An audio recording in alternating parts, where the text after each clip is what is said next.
Hello and welcome back to the Wicket Train podcast. Yes, we disappeared for a bit, but yes, we are back into it. The Wicket Train podcast never dies. We'll stand by it. Today, I'm joined with one person today. Angus Stuggy Thompson. How you going, mate? Not bad yourself, brother. Doing well, doing well. Obviously, with us being gone for so long, a little bit to cover. We'll skim through the bits that have already been passed ages ago, turn our focus to brand new things. We'll start. We didn't talk about the World Cup at all. We talked a little bit about it at probably games 1 to 3, but we missed the other 40 odd. And then we missed the finals. Props to Australia winning the whole thing. Yeah, I think Travis Head is the GOAT. I think for India, disappointing end. Oh, very disappointing end. When you win all your games, come to the flag and at your home it. country as well. Yeah. And you get bowled out for the first time all tournament. If he's flashback on the 15s year, which we won't talk about, winning all the games and dropping the granny. So yeah. That one I came and watched. Yeah, maybe. But no, India looked good. I think South Africa looks very good. South Africa, yeah. And New Zealand. Their bowling attack, South African specific. You got the left-hand spinners. They're similar to India. You got your three main quicks, your left arm orthodox, left arm unorthodox. All bowled well. Fielding wise, I think South Africa dropped off a little bit for here and there, but otherwise, all round, I wasn't sure if we were going to beat them, to be honest. South Africa looked like a completely different team the whole series, and that's what I expect from a South African team. Yeah, you dominate the short form, like dominate the ODIs. De Kock had a tournament of his life to end it off. Yeah. I don't think we'll see him back ever again. No, we won't see him back ever again. I think they played extraordinary the whole year. He's in some of the form of his life. That's one of his best series ever. They played a good brand of cricket. I think New Zealand showed a lot again. Rachin Ravindra in his first World Cup. Bowling looked okay. Batting looked brilliant. Like, he's up and coming. He will be good in the next 2 years' time. Oh yeah. All round format. I'm not sure how he goes in a T20, but Test and ODI, I know that he's looked good in that because he looked good in the county. He made 200 not out on the debut. So that kid's got a long time. Keep him in. I think, yeah. I think one of my preferred games was Netherlands getting the win over South Africa. Shock. I think that shows that they're not too far behind the Netherlands. No, they aren't. Not too far behind. They're underrated, in my opinion. They actually have some decent cricketers. I'll give credit where credit's due. Yeah. Ackerman. Yeah, they're not lacking cricketers. No. I'll give him in the space of 5 years. You'll see a decent Netherlands team. Oh yeah, definitely in the shorter formats. They'll never play a test or never play like good test cricket, but ODIs and T20s they will run the floor. Obviously, more recent, we'll turn our attention to the T20 series between Australia and India. Maxwell, I think game 3, India up 2-0. Maxwell comes out, puts in 100 not out. 4 on the last ball to win it. Josh Inglis in the first game, bringing up his maiden ton for Australia in any format. Yeah, he looks much better than Carey. Carey's seriously, respectfully, he's in a bit of trouble. Carey's fighting for his spot, and this test summer will prove if we pick Carey or Inglis. Yeah. They'll both be named in the squad, but it's who takes the gloves, realistically.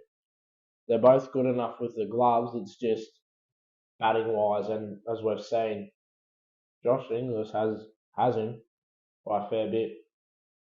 Who do we start with? First test this year, or test summer. Who are you taking? First game. Are you going Carey to see if he's got something to prove to selectors, or do you back the man we've already been backing and move Carey aside?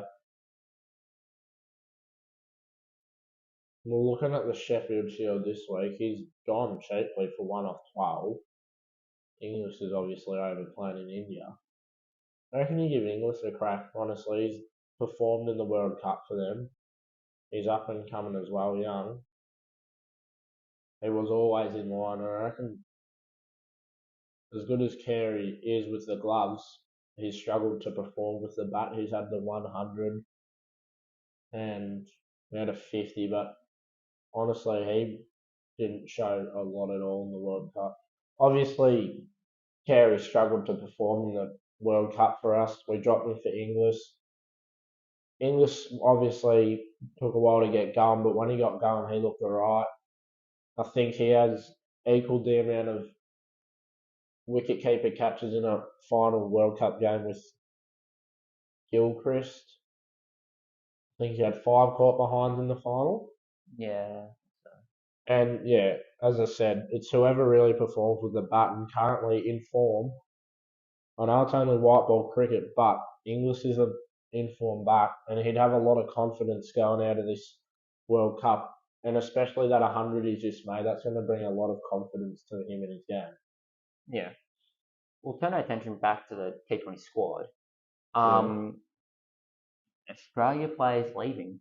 Who? Abbott, Inglis, Maxwell, Stoinis, Smith, Zampa will return home. I thought they were returning to the squad. Return home. Added players: Philippi, McDermott, Dorcius, Chris Green. Obviously, to be fair, as much as I would want those big names still in, They have this they have just played a 40-game series in India. India and a World Cup, so fair enough. Green and Dorcius joined for Game 4. Philippi in the squad last game.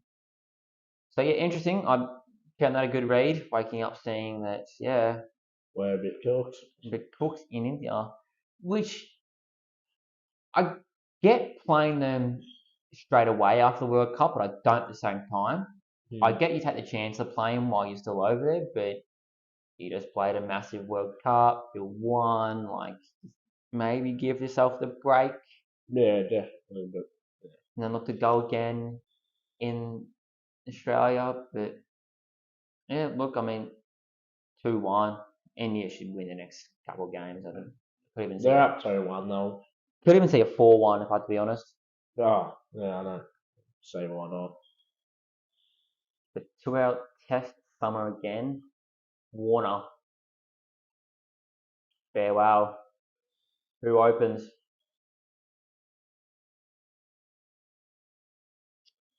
McDonald, Australian coach, has come out saying that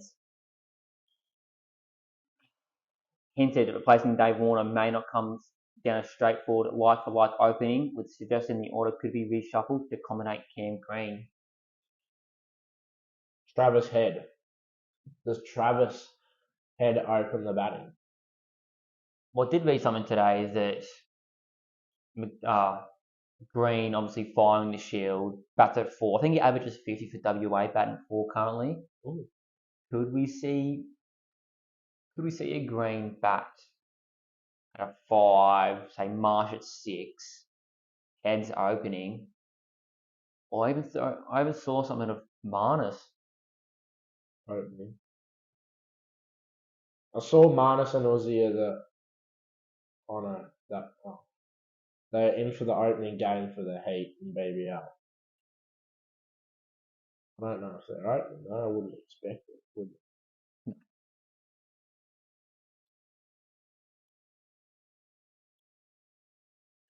Bancroft stiff. Bancroft very, is so stiff. very.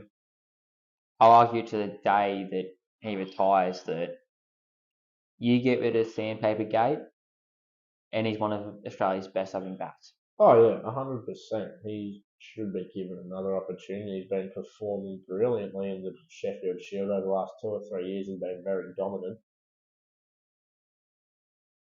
So I reckon, yeah, Hopefully he can find his way back into the test side this summer, and hopefully we'll see at least a game out of him. Oh yeah, I don't think I'd want him in. I'd want him in, but it's just I don't think they're going to look to someone new, especially with what I'm reading right now in front of me. They are McDonald wants to see someone else. I'm even looking at this. They're going, they're throwing Barnes's name in, and they're comparing it to the likes of David Boone, who went from 3 to opening. Langer went from 3 to opening. Watson went from 6 to opening. So I think they are really pushing for a maybe Labuschagne or even Green opening at bat. So that will be very interesting. So it's unfortunate news to any opening bats sitting just outside, like Harris, Renshaw, and Bancroft, but Yeah. it's just how bowling really. Because he's been batting 3 and shit as well. Yeah. But that's what he usually bats there. Yeah. Not good. I think we got to turn our attention away from the batters, and look where our next bowlers are, because we have not changed the pace bowling attack for ages. The only replacement was we brought in Scott Boland, and he's 36. There was Jai Richardson, injury prone. And I hate it as well. He's so injury prone. Again, he went down this off season, another injury. So injury prone. So injury prone. Gee, give the likes of Lance Morris a crack. Eventually, he's got to come up sooner rather than later. I haven't heard of his name this season yet. Neither. I haven't. Well, so he's been playing, but I scroll a fair bit when I'm bored, and normally you get the odd cricket thing that jumps out saying this person's done well, this person's done this. Yeah. Lance Morris last year, all over my feed of get him in, get him in the Ashes. I assume he's still doing the exact same thing he's been doing, bowling quick. Has the hype died down, realizing he's a bit further away than what he seems, or is it just really just like this? He's still around, like he's still close. I'm not sure. I reckon you give it a couple more months and see what chats around when the tests are actually on. But yeah, as you said, there haven't been much said about him. If we're replacing Mitchell Stark looking for another left armer, Spencer Johnson, he's been looking good. He bowls quick as well. There's this guy from New South Wales, a new guy, Josh Nisbet, who I've read a bit about, right armour. But I don't think he's quick enough or up to it yet. It's only his debut season in Sheffield Shield. But he has been taking regular wickets of top orders. Look, I think there's probably a fair few young bowlers that will be close. But again, I think if Jai wasn't injury prone, he's in a squad. Regardless. The moment someone gets injured, we had Michael Nisa for a bit, but I think we're past him. We definitely. As much as I want to say, I think he is handy, but I think we're past him. Yeah. So he's been stiff as well. Yeah. Batting as well, because he can hold stiff as well. Yeah. He was stiff the moment Cam Green peaked on the scene. Yeah. And we wanted to develop Cam Green as fast as we could. Yeah, no, definitely. So I threw him at the window. True. Yeah. Bring up an old name, Hardy. Aaron Hardy. Yeah. He was close. He's been playing in the T20 team. There's a lot of people that are close or should be in that squad that just can't get into the squad. As hard as it sounds, it'll be interesting in a couple of years. Very interesting, yeah. See where we go. Do we go? Yeah. I don't know. Stark's not got long left. Stark's already come out, so he's not got long left. Neither has Hazelwood, yeah. I reckon. They're all. Cummins has got the longest left. He's obviously young. Yeah. And Skip. Yeah. He's done well as Skip. He has. I was reading awards wise, like Ashes, T20, ODI, like it's a solid resume, Skip. And yeah, new captain, bowling captain. I was reading something of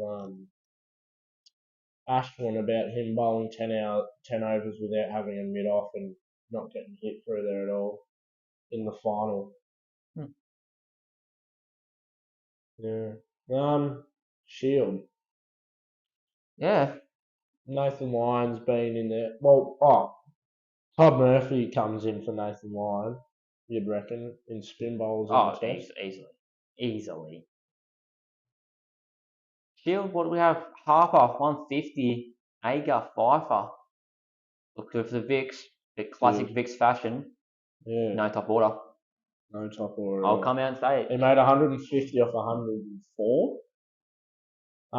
As much as I love the Vicks, they do this every game, every year. No top order. No top order. Someone has one big score game, you get no top order. Looking at it right now, Harper's batting what? 6?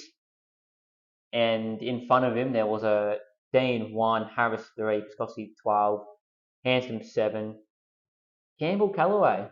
He's up and coming. He's a good kid. 47, Sutherland 13, captain.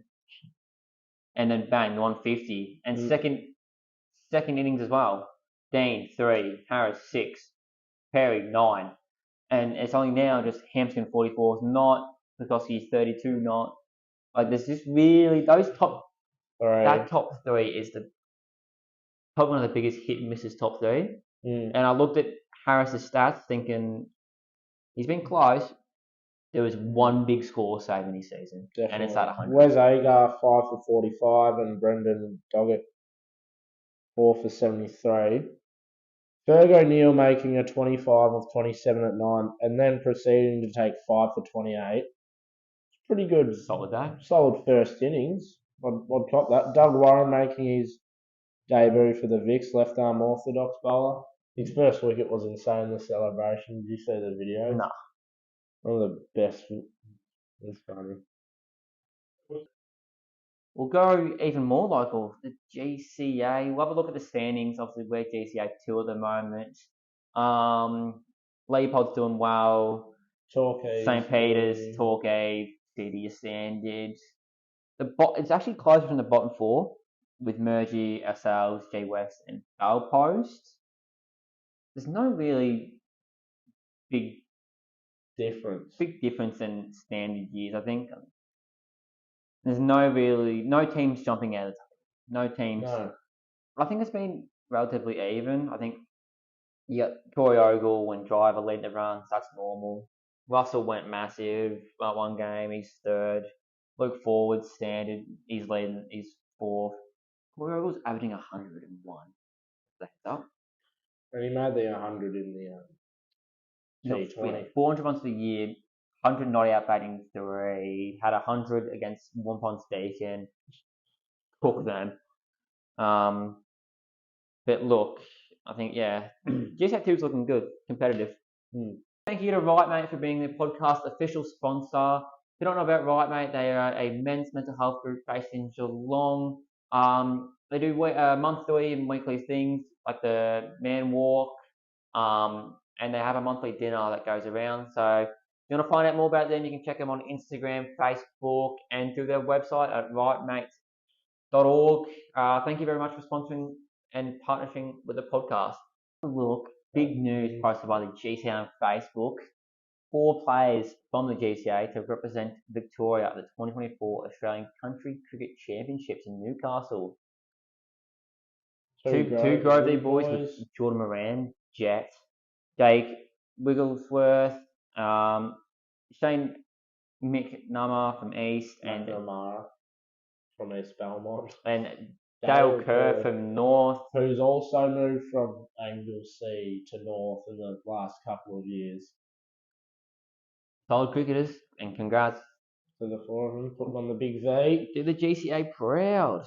A bit of club news, a couple of hundreds, a couple of fifers in the last couple of weeks. Yeah, I think we'll start with the most recent one. Frog putting on 122 opening the batting. An hour, by the way. 2 hours, I think. Hour and a half, 2 hours and a half. Setting up that tally well for the 2s. Currently at stumps. Our beloved president in the 3s against City put on 110. Not out. And the Fifers, The Fifers both come in the fours. Mark Donnell for his first game back of the season, 5 for 31 off 5. And Mandeep Singh taken 5 for 16 off 5. We had him 3 for 1 in the first over, rolled him for 45, and we're done by 3. good Pretty day. good day out, if you ask me. I think that's it for us today. I think we've covered what we need to cover, what we've missed. Obviously, we won't be gone for this long ever again, hopefully. Maybe a couple of game day vlogs coming up more recently. Maybe a few Maybe mic a up in the fields. Couple, us two mic'd up in the cordon. And do expect to see the new member of the podcast. We'll keep the name quiet for now, but you'll see him around. On our TikTok. You'll see him around, but make sure, follow the TikTok. That's where we post most of our things. Follow the YouTube, or subscribe to the YouTube. Stay in touch. Spotify, yeah. Back on Spotify. So, yeah. Keep tuned. We'll keep coming. Don't you worry. We're not going away. Thank you. Thank you. Peace out.